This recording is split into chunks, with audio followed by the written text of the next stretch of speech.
ধিঙৰ পৰা এটা বাৰ্তা যাব যে আজি ধিং সুৰক্ষিত, যেতিয়া শিৱসাগৰ সুৰক্ষিত, লখিমপুৰ সুৰক্ষিত, সতীয়াও সুৰক্ষিত, ধুবুৰীও সুৰক্ষিত। আৰু আমি পুনৰ কৈছো ইয়াত মন্ত্ৰী MLA হোৱাৰ যুদ্ধলৈ আমি অহা নাই।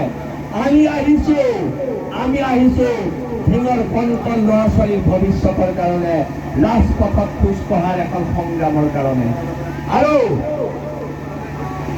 আজিৰ পৰা এক মহাসংকল্প আমি সকলোৱে এবাৰ ক'ব নোৱাৰোনে যে কাইলৈৰ পৰা ধিঙৰ ৰাজপথত আমি মাৰ খাই জীয়াই নাথাকো, থাকিম নেকি? ধিঙৰ ৰাজপথত মাৰ খাই জীয়াই থাকিম নেকি? আৰু এটা কথা, কাইলৈৰ পৰা যদি আমাৰ খিলঞ্জীয়া ল'ৰাৰ ওপৰত, আমাৰ খিলঞ্জীয়াৰ ওপৰত আক্ৰমণ হয়, পিছদিনাই প্ৰত্যাক্ৰমণ হ'ব আৰু হ'ব।